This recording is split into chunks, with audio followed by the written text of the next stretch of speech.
Good afternoon. It's 1300 BST in London. My name is Kulasingam. I'm senior counsel at international law firm Dentons. I'm also an active angel investor investing on the continent and other parts of the world. And I'm so excited because, first of all, I get to wear a suit and come into the office because that's not happened for about a year. I'm really excited. But more excited because I think we've got an amazing panel, and we're going to talk about, and I was trying to figure out whether it's digitization or digitalization, and we'll maybe have a discussion about that. And let me just set the scene a little bit, okay? So it's widely recognized that digitization is one of the tools for implementing the SDGs. It's part of Africa's Agenda 2063. And here's a question for the panel, and they haven't introduced themselves, so I'm going to quickly say something about it. We've got Adam Brown from Jersey Finance, Ladi Asuni from KPMG, James Scott from Absa, and Dr. Ola Brown. They're going to introduce themselves in a minute, but I'm going to ask them a question first, and please answer me. Africa accounts for 15% of the world's population. What is the percentage of Africans who have internet access? Any takers? How many? 5. We got 5. Any more? 5? Okay, I'll tell the answer. 10%. Okay, it's actually 6.2%. Next question, not a trick question again. What is the percentage of Africans who have broadband connection? Come on. Say half of that. Oh, it's 7. I'll say about half of that, maybe about 3%. Not bad. 1%. 1%. Okay. So, but on the flip side, 80% of Africa's population today has a mobile phone subscription. And we all have seen that the digital economy in Africa is one of the main drivers for digital for growth, and accounting for more than 5% of GDP. And COVID-19 and the global pandemic has in many ways accelerated this. So I'm very pleased to get the panel to introduce themselves to you. Let me start with each of you giving a 20-second description of yourself and your organization, and then we'll get into the conversation. Adam, do you want to start first? Sure, thanks, Raj. So I'm Adam Brown. I'm the fintech lead at Jersey Finance, so that part of the role profile wasn't quite covered, but all things digital and innovation through the lens of helping the incumbent financial services sector become more digitally advanced tend to come to me to lead. So delighted to be here. Hopefully give some great insights. Thank you. James, why don't you go next? I'm James Scott from Absa, and I'm the Chief Digital Officer in the Corporate and Investment Bank. I'm really focused on all client side and colleague side platforms and channels, and spend quite a bit of time looking through the fintech environment, emerging technology on the continent, and really like build some of the skills in our organization around design, data science, and modern digital product management. So look forward to the chat. And you got rid of the Barclays hat and you put on the Absa hat, right? Only red today. Okay, no more blue. We're batting blue. Ladi, over to you. All right, I'm Ladi Asuni. I'm a partner and I lead the emerging tech data analytics service in KPMG. I basically work with our corporate clients in the financial service and non-financial service space on their digital transformation agenda. And then on the flip side, I also work with the fintech community, just helping to make the connection and also helping them with their setup and business planning as required. Thanks. Thank you. Dr. Ola Brown, tell us. Hi, my name is Dr. Ola. I'm the odd one out. I've never actually had a job. I went to medical school and worked for a year in the NHS and kind of decided that wasn't for me. So I moved to Nigeria and started an air ambulance service, which became the largest air ambulance service in the whole of Western Central Africa. I then stepped down to start a venture capital fund called Green Tree Investment. I co-founded that with 4 other founders. And we invest primarily in fintechs. We've had 2 exits. One of those exits was Paystack. We invested at about $1 million, just about. We exited at over $200 million. So it was one of the most successful exits in sub-Saharan Africa. I also run my own specialized healthcare investment vehicle where we invest in digital health products and healthcare infrastructure. And the value of the companies in that portfolio is over $200 million. Okay, I hate to be sort of, I also did Paystack, but I also did Paystack. but didn't do as well as you, Ola. So we'll have to compare notes. So Adam, we're going to start with you. Why don't you give us an overview of what you're seeing sitting in that beautiful island of Jersey? Yeah, sure. So just to be clear, I'm not actually sat on the rocks and I'm not in danger of getting hit by waves. This is a carefully placed sticker. But yeah, so Jersey Finance, just to take that a step back, we're the promotional and marketing body for the island of Jersey's financial services sector. We've also got business development presence in New York, the Middle East, Hong Kong, and as of yesterday, South Africa. So while Rafaro won't be joining today, he did feel a little bit off to give them the webinar on day 2 of their role. So you're stuck with me for the next hour. So really, I guess what we're seeing over in Jersey, and we're kind of closely aligned to the UK when it comes to fintech from a supply and demand perspective. But more locally, what we're seeing is continuation of the mega trends. So greater shifts towards artificial intelligence, particularly with a lens of RPA and machine learning for insights, greater tools just to help the private wealth sector become more technologically advanced and enabled, things such as reporting and features. And then we're seeing kind of other innovations in the middle and back office space. So when you typically look at how the financial services sector particularly is consuming technology, it's through the lens of one of a couple of things. It's either a means to increase productivity, it's either a means to mitigate risk or reduce cost, or typically all three. So that's kind of broader on the kind of non-personal space. On the retail and personal space, what we're seeing is that trend towards greater product placement, hyper-personalization, the use of technology and data points to get sharper towards the client proposition, meeting their needs, and also really technology being that enabler that really helps shorten that gap between the client expressing a need and that need being fulfilled.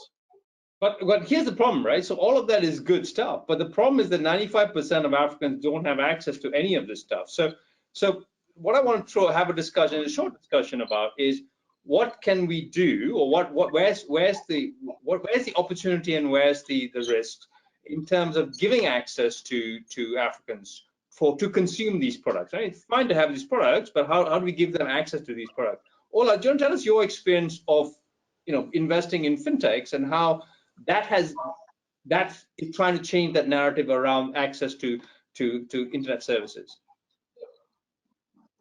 So in terms of fintech, I think that its success, or the relative success of fintech in Africa, has been built on the fact that there was already existing infrastructure in financial services. So some of the most successful financial institutions in Africa have actually come from Nigeria, and they provided a good foundation for the fintechs to sit on. So they already had large, huge investments in branch networks, and they were already leveraging mobile phones and mobile money as banks. And the fintechs, I think, were able to ride on that existing infrastructure to really develop a smarter way of doing business, a faster way of doing business, provide opportunities to people that perhaps were banked but did not have access to the full suite of financial services. So for instance,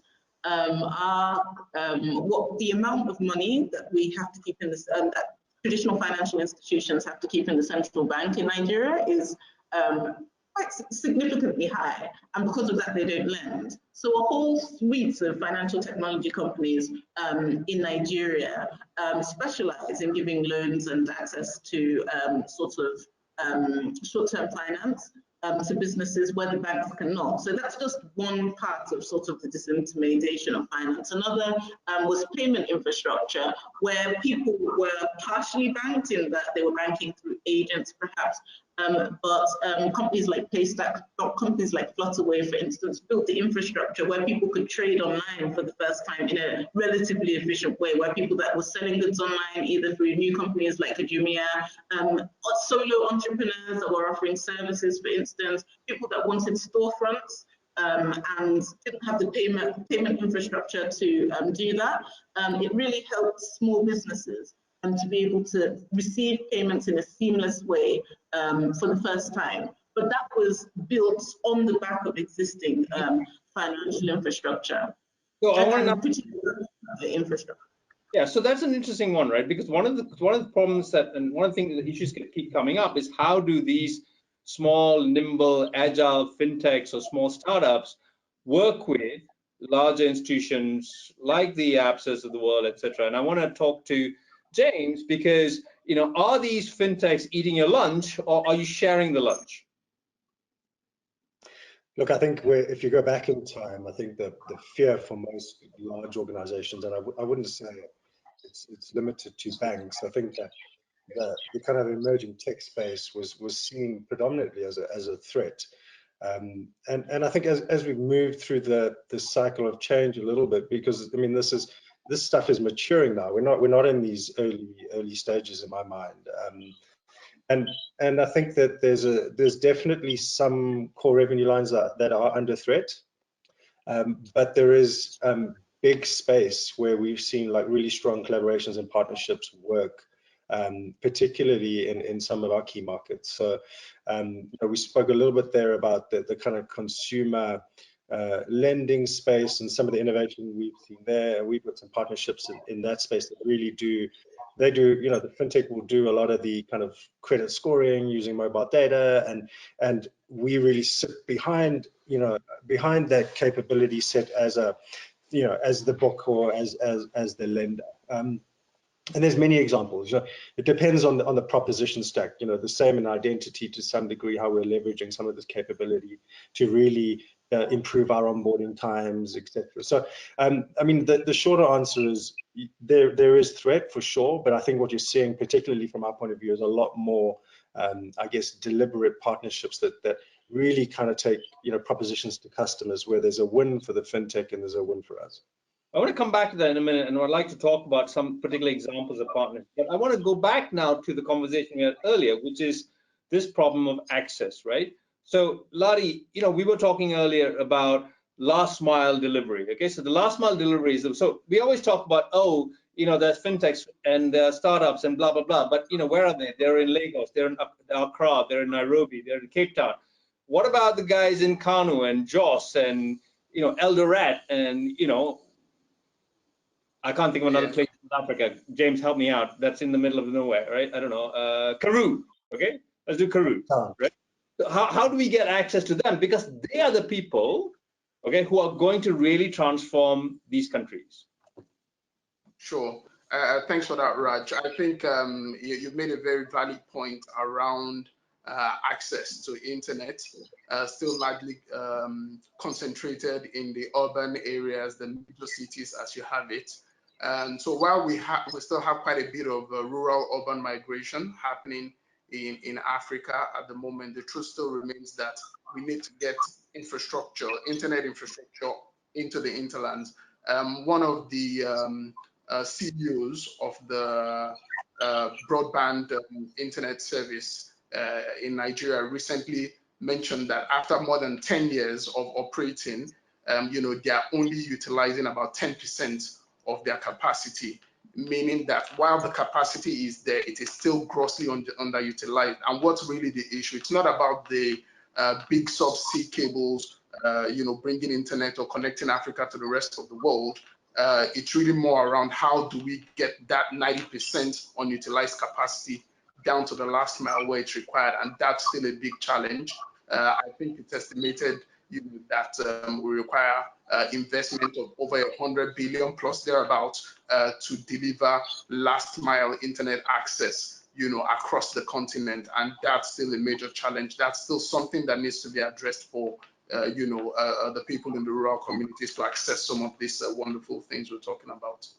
Okay, so there's the issue about infrastructure, but there's also an issue about cost. One of the biggest issues I've seen in some of the companies I've invested is actually the cost of data, right?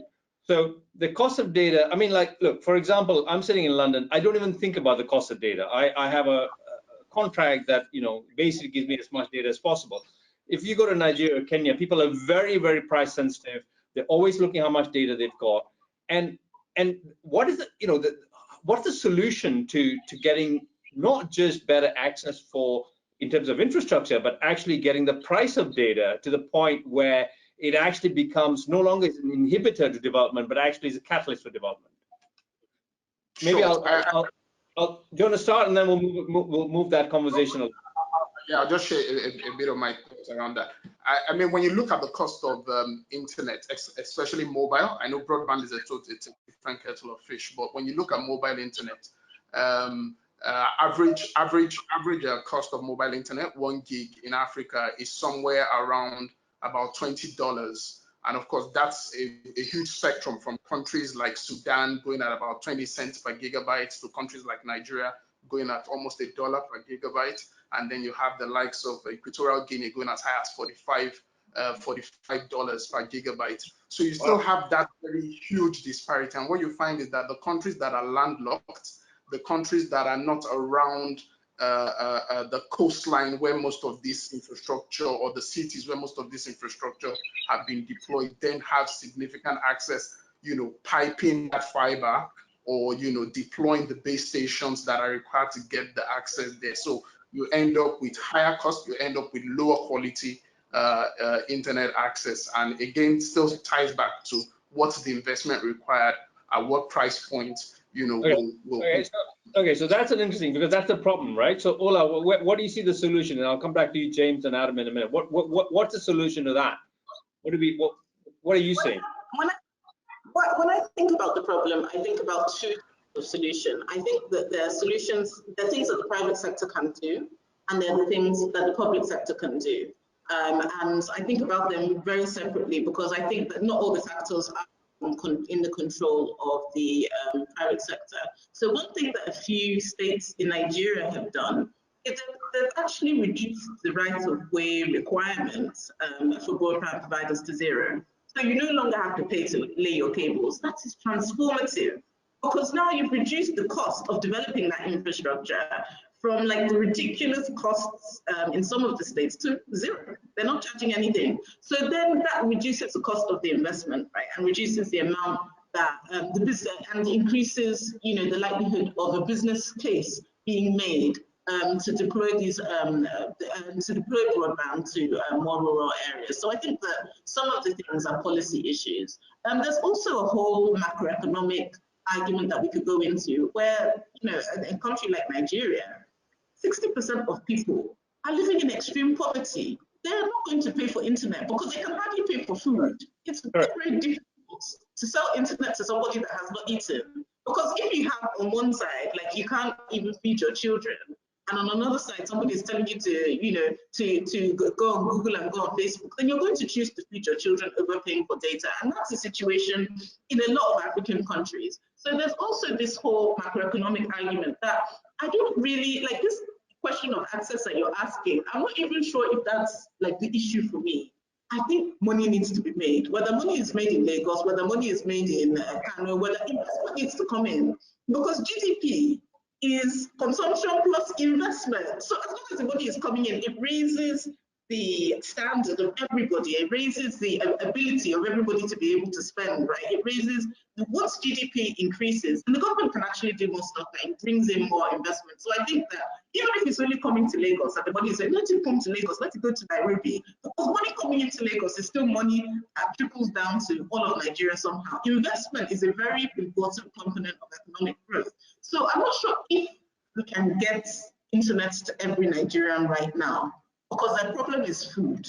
If they're not eating enough, then they can't think of internet. But as long as we bring that investment in somehow, and money is coming in, we're getting foreign investors, these companies are raising money. It doesn't even have to be in Lagos. They can even be designing products like Israel. They can even be designing products for people that live in developed countries. As long as the headquarters is somewhere in Nigeria, and we're able to charge tax, and that tax is used to develop social programs and is used to raise the standard of living, then that can only be a good thing. So I want to come back to this, because I think this is really fascinating. So James, what are you seeing in terms of investment, right, across the continent? Now, you are now an African-focused bank, as opposed to previously blue. Now you're red. Where do you see, and what is Absa doing in terms of supporting investment in this sector across the continent? Yeah, so I guess there's a couple of levels to that. So I think, when we look at the connectivity and let's just call it technical infrastructure investment across the continent, we would most certainly, from a corporate investment banking point of view, be looking to really assist some of our big clients as they roll out some of these infrastructure products across the various markets. And I think that's a really interesting space, because I think the technology itself is scaling exponentially. The cost is coming down. I think we just really, Africa needs some, some big programs that land and really open up the connectivity piece. When we look at fintech more specifically, and just given it's natively closer to what we do, and I'll come back to the cost of data point, because I think there's some interesting solutions that we're seeing in that space as well. But as a bank, our kind of primary focus is, like many organizations, it was, do we go into the corporate venture building? Do we, provide fintech with debt and equity? Do we kind of roll out the partnership framework? And the truth is, we've kind of done all of those to some degree. Excuse me. And I think what we're seeing kind of more now is like in terms of a model that really works is high degrees of alignment with our strategy, that helps us kind of grow access into many of our kind of primary markets, that actually solve some real problems in those communities, or creates opportunities in those communities as well, are the perfect types of partnerships and solutions that we're looking for. So that intersection of sort of bank strategy with where a lot of the fintechs are playing is the sweet spot for us. And then we will look at deals in that space, as it relates to clean partnership deal where it's win-win for both, or do we help some of the fintech raise funding, or do we actually provide some data equity? And can you give some examples of these partnerships that Absa has done, James? You want to just talk us through one or two? I'll do a couple. So like in the mobile lending space, we in our primary area markets, we've done a partnership with Jumo in a couple of our key markets, which is, really, again, as I mentioned, a product set we don't natively have, particularly as it's like micro lending, and we sit behind the book. We've also, done some work more recently in the biometric space in South Africa, which is quite exciting, and face biometric space, and we're going to announce that quite soon. And then I think the thing that we maybe need to talk about a little bit, and I think this is a really interesting space as it relates to payments, is just the aggregation nature of what we've seen in Africa around payments. Because even for a bank to try and get access into various markets in the same way is quite complex. So I think you've seen a lot of the Nigerian fintechs actually just provide this layer of connectivity that people talk about Africa as one place, but like it really isn't. But actually, the technology to some degree is providing this sort of layer of abstraction. So there's some really interesting work we're doing in that space as well, whether it's in the cross-border remittance space or in the core payments space, that really will allow our clients to connect to Africa a lot easier. But by the way, I love the digital identity space. I've invested in a company called Smile ID, and they're in 6 countries in Africa. And I love that space, because that in many ways is the gate opener, right? Because you can't do anything without a digital identity. So I wonder whether, I know Ladi and Adam, maybe you give me some thoughts on this creating a digital identity, and how that is the enabler, because without a digital identity, all of this is meaningless. Sure. Okay, if I can go first, and I just wanted to add something to what James said. One of your earlier points around whether the fintechs are, sharing the lunch, taking the lunch.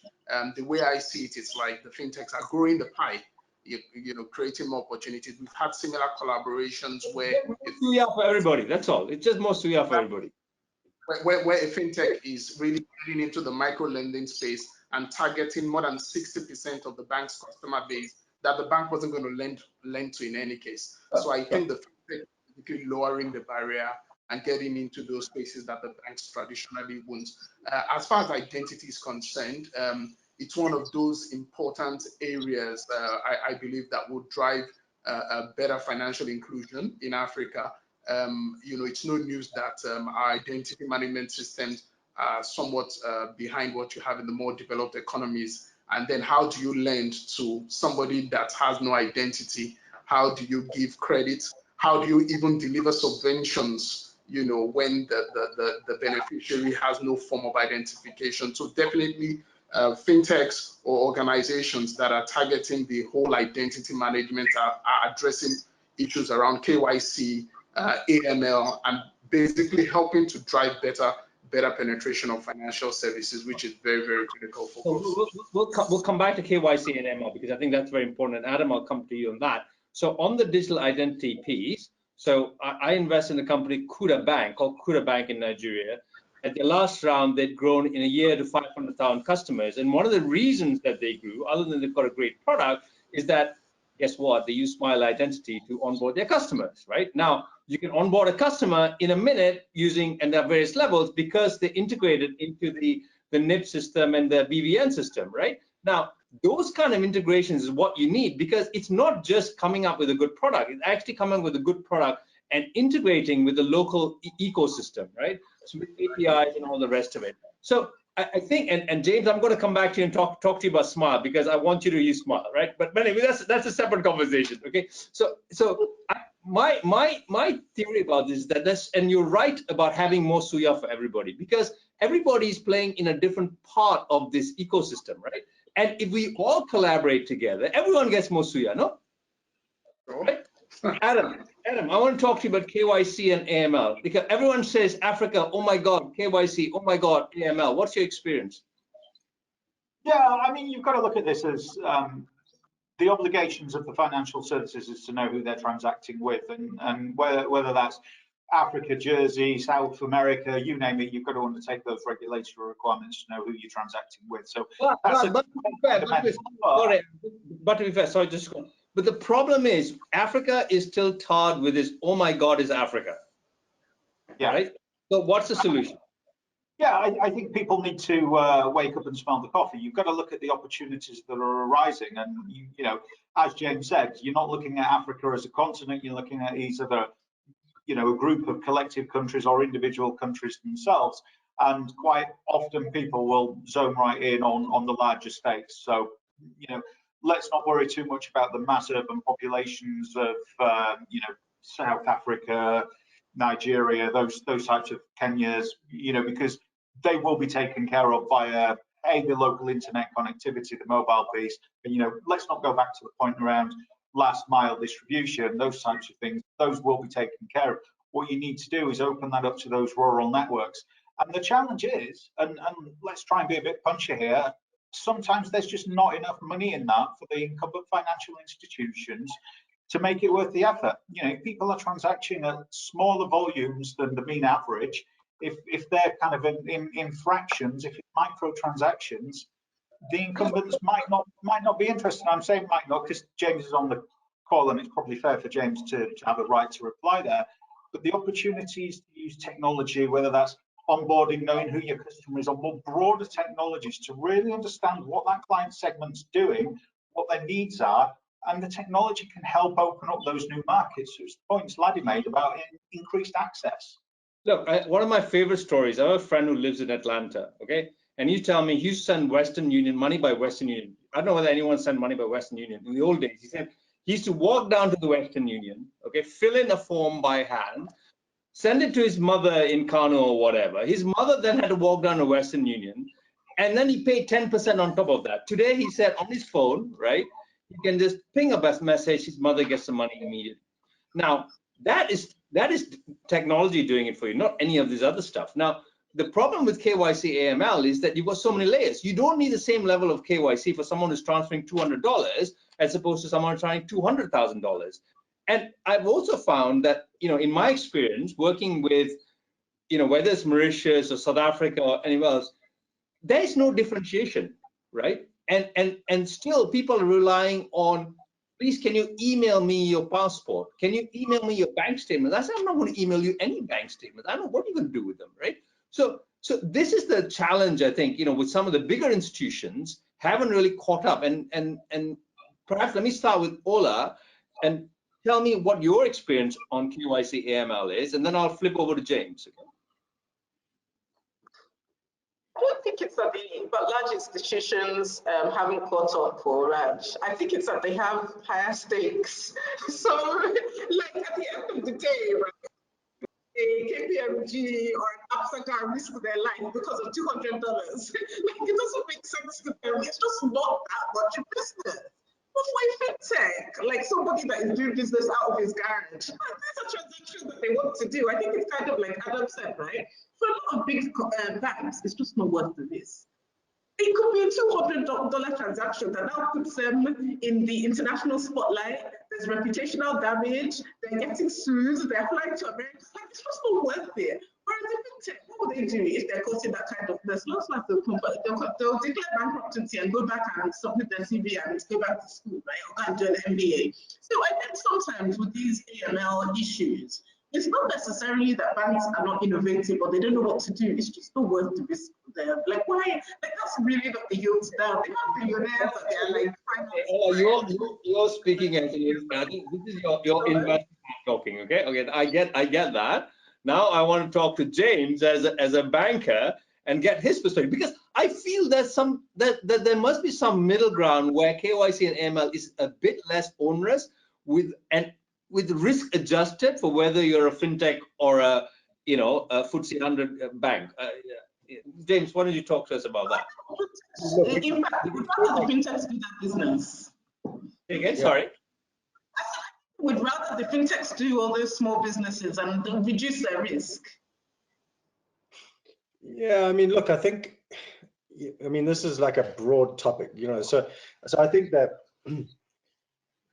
like some of the regulations that are in place are like absolutely necessary to protect the integrity of some of what needs to happen, right? And I think that's an important point. I think when you look at that and you bring the telcos into the equation, and I think the telcos have learned some very hard lessons around, like we have to do this stuff properly, even at like a very micro level, and $5 billion is an amazing want to do it, right?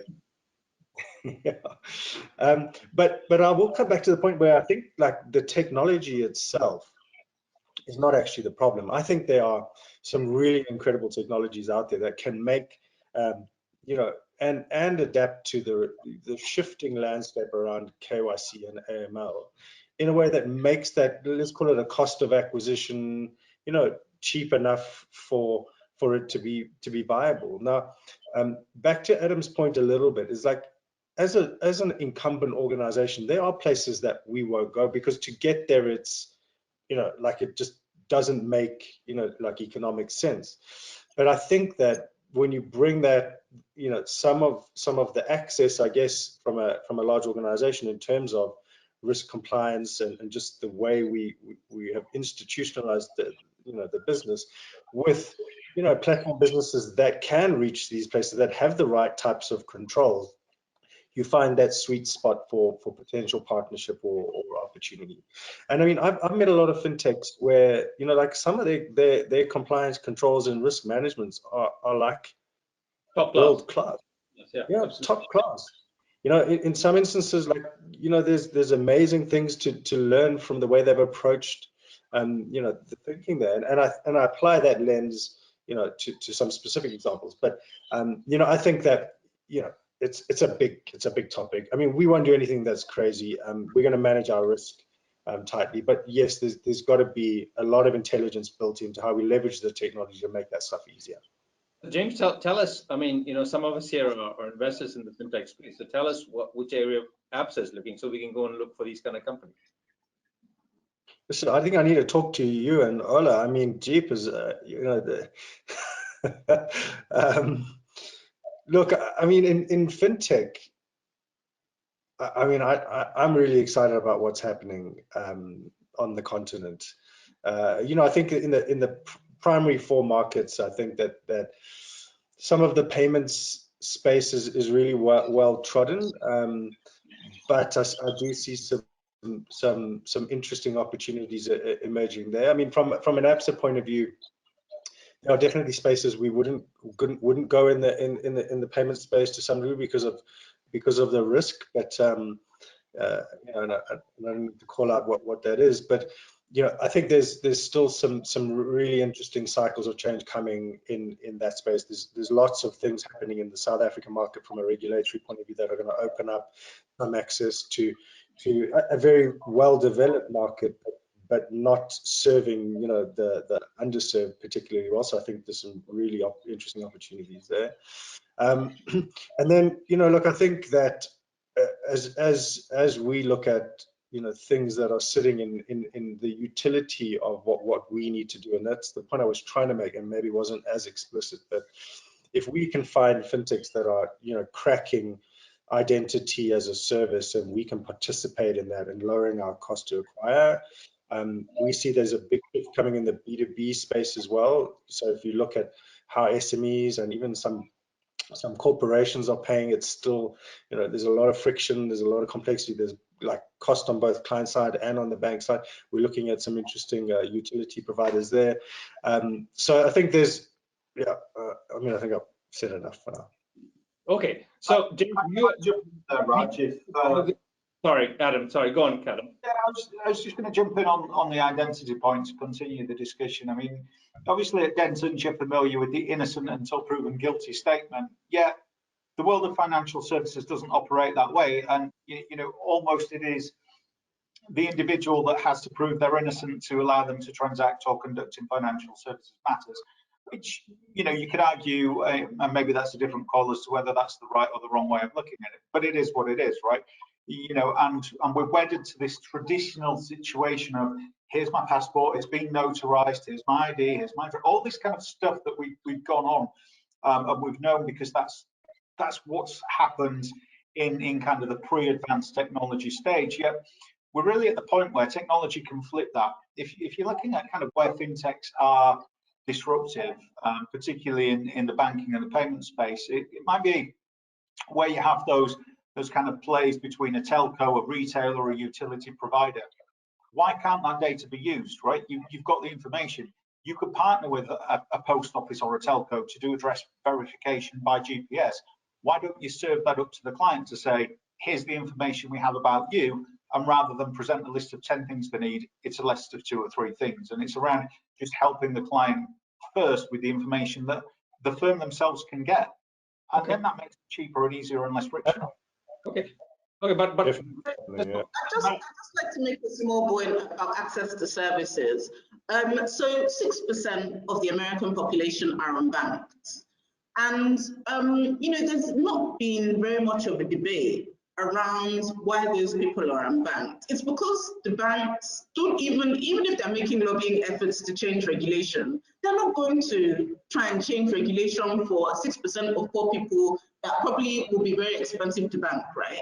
In Nigeria, 60% of people live under $10 a day. That is even far, far poorer than the poorest American person, right?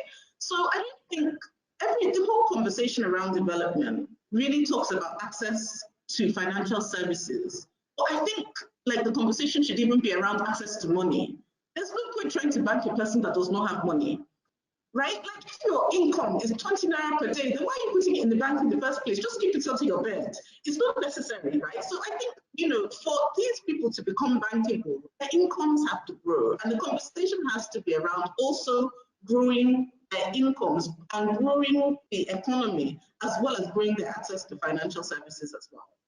So, you know, first of all, James, I feel that you, me, and Ola need to have a conversation that we'll do separately. What you just said is so true, and it really resonates. I was telling the others in our pre-call that I've just read a book called The Prosperity Paradox by Clayton Christensen. It's a fantastic book, and I'd recommend everyone read it, and you really understand what Ola is talking about, which is that in Africa, the biggest problem you face is that you're not selling to consumers. They're not consuming, right? So you're not even selling because they're not consuming. So how do you create products for people who are not consuming it? But that's a whole other subject. So I want to just move the conversation along a little bit to talk about, you know, so far we've been talking about fintech and all the rest of it, and it's all very exciting. But really, I feel that we've kind of, and maybe as an investor as well, I feel like that fintech boat has perhaps it's sailing past. It's not gone past. It's sailing past. So what are the next sectors in terms of opportunity and how digitalization can help those sectors? Maybe I'll start with Ola first. So obviously, I think I'm so predictable, so you know what I'm going to say. I think the two pillars of development in any country in the world are healthcare and education. If you look at every state in America, the biggest employers are healthcare and education. The sixth biggest employer in the entire world is the UK NHS. So I think there are going to be huge opportunities for these as we begin to look at sort of more development and more growth, the demand for healthcare and the demand for education, both from a policy perspective, but also from a demand perspective, will begin to grow as people grow to the realization that these are the two pillars that sort of any successful continent is built on, and we'll begin to see increased investment in those two areas. So I think, you know, there are big opportunities in edutech to bring down the cost of education, non-traditional forms of education. Nigeria has more out-of-school children than anywhere in the world. We need to solve that problem, and I think that there will be public and private sector investment into that space to kind of digitalize education and give more children access to education as they work, especially in the higher education space, where the biggest problem for Nigerian young people is that they cannot, it's very difficult for them to work full time as well as get a degree. And we can see that technology can solve that problem as distance learning and opportunities in the distance learning space help poorer people that have to work full time to be able to attain educational qualifications in a cost-effective way.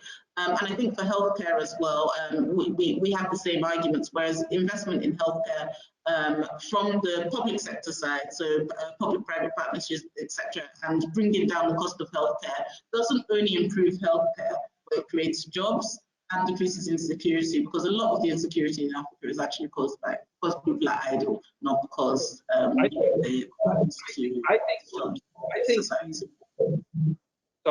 think you're right. I'm super excited about healthcare and edtech. I think the healthcare and edtech sector in Africa is where the fintech sector was 4 or 5 years ago. And the question that I have for the rest of the panel, and all I'll come back to, is how do you spot the winners, right? Because look, you spotted Paystack in 2016. You know, I spotted it a bit later, so you were smarter than me, but that's okay. You know, it's fine. So how do we spot the Paystacks of the edtech sector, the Paystacks and the flutter waves of the healthcare sector, right? Because we haven't seen, look, there's so much excitement in fintech today because people have seen exits, and we'll come back to exits in a minute, right? We haven't seen a big exit in the healthcare sector. We haven't seen a big exit in the edtech sector. Look at India, right? Look at Baiju. I mean, Baiju is a multi-billion-dollar company. Now, I see Baiju could be replicated easily in Africa, right? But we haven't seen that. So maybe I'll throw it open. Maybe I'll start with Ladi. Tell us what you're seeing in the edtech and healthcare sector, and how, if there was an investor watching this, how do they find the flutter wave of the healthcare sector? How do they find the flutter wave of the edtech sector? Maybe help us with that. What's your views on that? Okay, thanks. I think part of the things that the pandemic really helped us with is really beginning to see how digitalization can be brought into other sectors of the economy outside of financial services. And just like Dr. Ola said, education, definitely we all had to go into, you know, necessarily had to go into some sort of digital education delivery, and same with health. In fact, for me, it was the first time I actually got like telemedicine, you know, teleconsultation. You know, it was so smooth. It was such a good experience. Given that these are still very early stages, I think a number of names have come up. Unfortunately, I'm not able to mention any of the names. Tell me later. Tell me later. Not now. Definitely, yeah. So basically, I mean, there are some of the first movers. I think as an investor, I would look out for who the first movers are. I would look for the people that are addressing the critical challenges, the critical pain points when it comes to delivering health or education, leveraging digital technologies. I'll look at people that are addressing areas of this segment that can scale. significantly, because it's not just about innovation. Sometimes we get carried away by shiny innovation, the use of fancy technologies, and sometimes you really want to look at what can scale. If it's overtly dependent on inaccessible technology, then it's a longer time to maturity. However, if it's something that has a good mix of the innovative technology as well as the innovation around delivering at the right quality, targeted at the right segment of the market where it can scale, then I would be looking at such players that are looking to attack that critical pain point. Yeah, and I think one thing I want to pick up on what you said is that it's actually applying solutions elsewhere to the African situation, right? So you can't take Baiju and recreate it in Nigeria, because Baiju can work in India because the cost of data is almost like it's like air, right? I mean, Geo has just brought down the cost of data that it's nothing, right? You can't do that. So as you know, is it you learn with Sim Shagaya? Well, you learn in Nigeria. So what he's done is he's created a dongle and et cetera. So these cheap. It's always about actually taking other models, but creating a new model and it's not even for Africa. It's like for Nigeria first, right? I mean, the Nigerian situation is different to the Kenyan situation, to the South African situation. So I think it's much more difficult, I feel, to spot the winners in edtech and health tech at the moment, because nobody really understands what's the right model that's going to scale quickly. And I don't know whether Jane and Adam, you've got some thoughts on that. Yeah, I mean, I share the sentiment. We're a bank, so we're definitely not really looking at early stage stuff. When we're looking at something, it's kind of in a phase where the management team is solid, product offering looks good. We had a good look at the technology, and we're having a conversation because we need to either bring this close to our brand and go to market, or there's other conversations. So I think that the trick really is like, how do you find the earlier stage businesses that are really solving those problems, like you mentioned, and get behind them quite early, and that's what kind of way. Would you? I mean, obviously you will only do pre-revenue, but do you have like a minimum threshold? I'm not talking about edtech and healthcare, because you're obviously, well, maybe not, but you're obviously more interested in fintech. But what's your threshold for saying, well, this is an acquisition target or a partnership target? I mean, it really depends on the market and the opportunity, and at the moment, that's not like a primary focus of our strategy. Ours is more partnerships where we see win-win, and then we will and have been starting to build out the models that would look at, like, okay, when we really get into the venturing space quite seriously, what would those minimums be? I had a client once told me, he said, I wish lawyers had only one hand. And I asked him why, and he said, because they always say on the one hand and on the other hand, right? So anyway, let's move on. So let's talk about and you, James, you talked about the venture space, and perhaps you're looking at the venture. Everyone's very excited about the venture space, right? Because we've had a few great exits. Ola's been a beneficiary. I've been a beneficiary. And suddenly people are saying, oh my God, forget oil and gas, forget infrastructure. We want to be fintech or startup investors, right? So there's a lot of excitement around it. I just want to have a conversation around, maybe starting with Adam. What are you seeing in that space, and moving down to Ola, and not talking about Flutterwave and Paystack and all the rest of it, but what are you seeing today? Because I think that is what everyone's looking for. How do we find the Flutterwaves and Paystacks of today? But start with Adam. Oops, Adam's gone. I know there's always one, right? So I guess this does continue the conversation. How do we find the next gem? Well, I've got a friend that uses machine learning, artificial intelligence to identify further investment opportunities in machine learning. So they're actually taking a scientific approach to use sentiment analysis, and all that good stuff that comes with AI, which is super good, super interesting for them. But that only works if people are talking about the product. So a lot of this still comes back down to the value and the relationships between the VC and the founders. It's believing in the team, the ethos, the culture, understanding what problems that they're actually trying to solve. Okay. And if you get into those companies, that's where to find it, because there'll be no end of other competitors that will spin up an identical proposition, but they're probably not going to be as great as the original founders and the market leaders. So here's where Ola's going to give us her secrets to finding the next Kuda and Paystack, and you've heard it here. Come on. It's so funny that, like, I don't know whether I'm just like contrarian, but like, I'm not sure that like I would 100% on some of the takes. So first movers, for example, I don't even like first movers are really neither there here or there for me. I don't like second movers. I don't mind third movers. Like I even if it's a second mover, at least I know that there's a market and somebody is doing well in it. And there's a saying in Nigeria, Ladi, I don't know if you've heard it before, about and I don't mean it's true, it's just something that people say, right? That Dangote uses his head to break the coconut, like do the hard stuff and be the first mover. And Bua just opens the coconut and drinks the milk. You see that a lot, like that. The first mover actually makes a lot of mistakes, and then somebody now comes afterwards and just drinks the milk.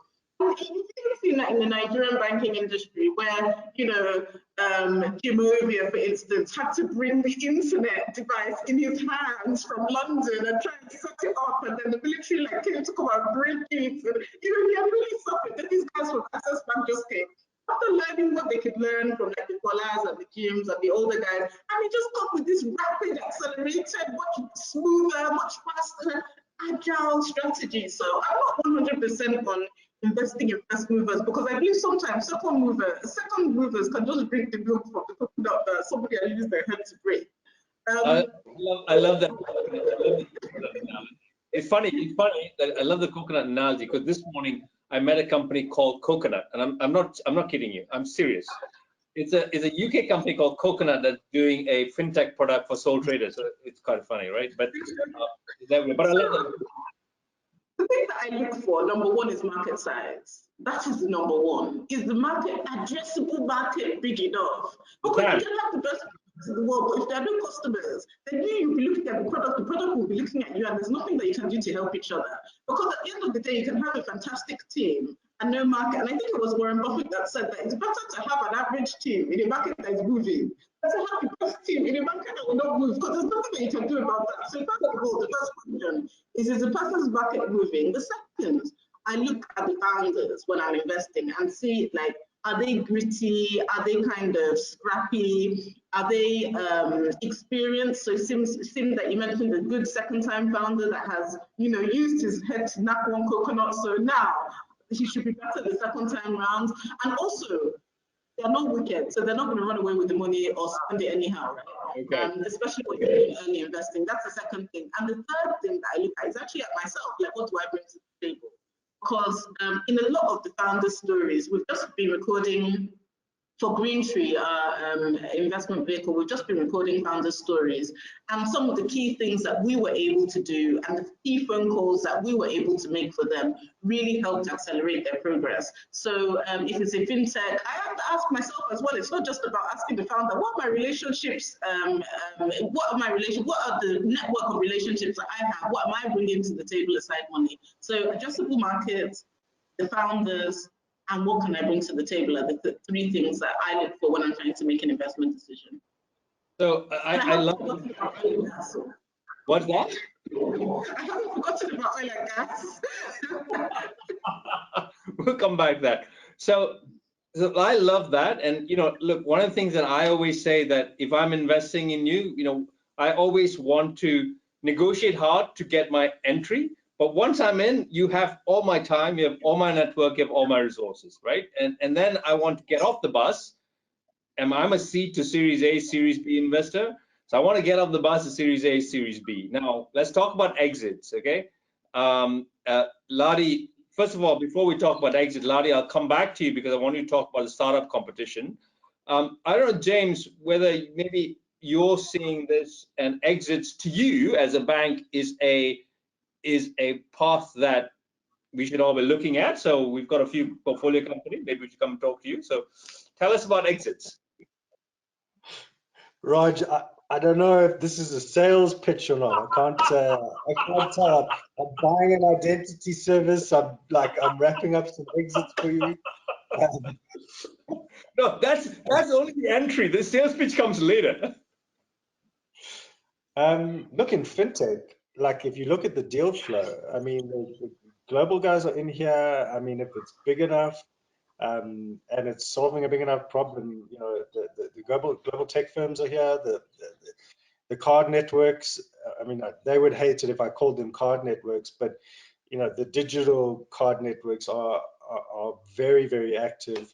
So, you know, I think that, you know, corporate exits, banks probably a little bit harder than some of the other participants in the market, but they're there. And then I think, you know, depending on the size, there's a lot of active VCs, private equities in Africa that are looking for opportunities. So I think you're seeing more of it now. I mean, I think last year there was quite a bit of deal flow. I mean, you know, I think that there's a huge amount of money suddenly finding its way into startups, and we'll talk, Ladi, in a minute about you. But Ola, do you want to talk to us about exits? And now that you've got James direct dial to get to talk to him about some of your portfolio, tell us your exit strategy. Oh, Was that for Ladi or me? You, and then we'll talk to Ladi about his startup competition. So, like, what makes Africa actually difficult, and what I'm hoping for is if at some point we'll be able to see the kind of liquidity on the Nigerian stock exchange and on African stock exchanges that allows African startups to be able to exit in a public IPO with a significant return to investors. I don't think we have reached that stage yet, but we're definitely on our way to be able to reach that stage. But our current reality is that now, majority of our exits, there has been an exit on the Nigerian stock exchange, but majority of our exits have not been through our local stock exchanges. Maybe in South Africa it's different, because obviously South Africa has a very deep financial market with a very liquid stock exchange, but most African stock exchanges are not like that, especially in sub-Saharan Africa. So there are two routes to exit, either through IPO on a foreign stock exchange, or a strategic acquisition. And both, sorry? Well, I have one more to talk to you, which is secondaries, right? I mean, I'm a big believer in secondaries, but we'll come back to that in a minute. So if you're holding, you can also do on the secondary market, but the biggest exits that we've seen have been through those two routes. But I've also done, I mean, sometimes, like we just had an exit now through a secondary, and it was a local buyer. So, but it was still sort of, it was a local partial acquisition. So those are the two routes primarily, but there's also the secondary route, and I think Raj will speak to that, where I haven't had an exit through secondaries actually. I've always tried to hold for a long period of time until an acquisition comes along, even though I invest quite early on. I carry through Series A, Series, I grit my teeth and just keep on going. So on the IPO route, it's usually on a foreign stock exchange, and we're seeing that with the investors in Jumia, for example, where they invested on the New York stock, where they are listed on the New York Stock Exchange. And we've seen quite a few strategic acquisitions, which is where I've seen my exits from, because I don't exit on the, well, I haven't yet exited on the secondary market, where a larger investor comes in with a higher valuation, and then you can take your exit from there and take your money off the table and let the company continue to grow without you. But I think, you know, developing our local stock exchanges is important, so there are more routes to exit, and actually developing our local ecosystem as well. So that in America, most seed investors at the point of investment kind of have an idea of the Series A investors that they're going to approach once the company reaches certain milestones. And the Series A investors have some idea of the Series B investors that they're going to. And once we develop our ecosystem to the point that people are raising enough cash in the venture capital ecosystem, and people fall into the early stage Series A, known Series B shops, where you know what they like, you guys socialize together, you know what they're looking for, then it gives the companies a much easier route. And I think in Nigeria, we haven't developed that, but in America, it's so well developed that Nigerian companies or African companies that go into American incubators like Y Combinator actually find it easier to raise subsequent capital because obviously they benefit from that ecosystem, and developing that ecosystem locally will allow more local investors to retain value. So we're going to wrap up in a minute, but I'm just going to pick up on one thing, which is what you talked about. And Ladi, I'm going to ask you about the startup competition. So as you know, Ola, you and I have talked about this, right? So I want to get off the bus at Series A, Series B. So I have a very honest conversation with founders to say, dude, I'll support you, right? You have all my time, you have my network, my connections, whatever. But please, Series B, Series A, get me off the bus. And I want to recycle capital. And I think it's important for the ecosystem for there to be more recycling of capital, because what I want to do with my capital is to take it and reinvest in the next 10 companies. And that's how you grow the ecosystem, right? And Ladi, finally, we're going to wrap up now. It's been a really interesting conversation. But Ladi, can you tell us about KPMG startup competition, and we can then say goodbye. All right, thanks, Raj. So basically, what it's about is KPMG Private Enterprise, which is an arm of our business, is organizing our global tech innovation program.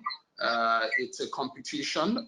We've been running something similar in our Europe market for some time, and this is the first time we're opening it up, looking at having participation from across the world. And essentially, we are targeting startups, people that have operated for less than 5 years and are actively operating, generating between $1 million to say about $15 million in revenue, and basically for us, the objective is to give them a platform to increase their awareness, grow their business, open them up to more people across the world. And what's in it for you? You're really going to get the KPMG platform. You're going to be able to pitch to investors. You're going to be able to pitch to collaborators, and we'll also have the opportunity to participate in our global event, which is taking place in Lisbon, Portugal, in November.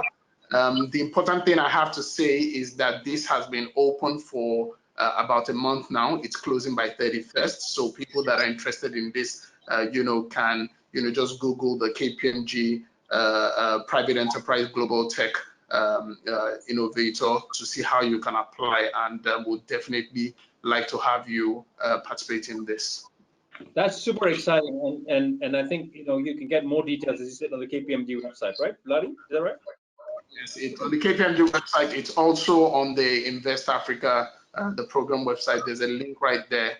Okay. Just Google it, like I've said. You can find it. Okay.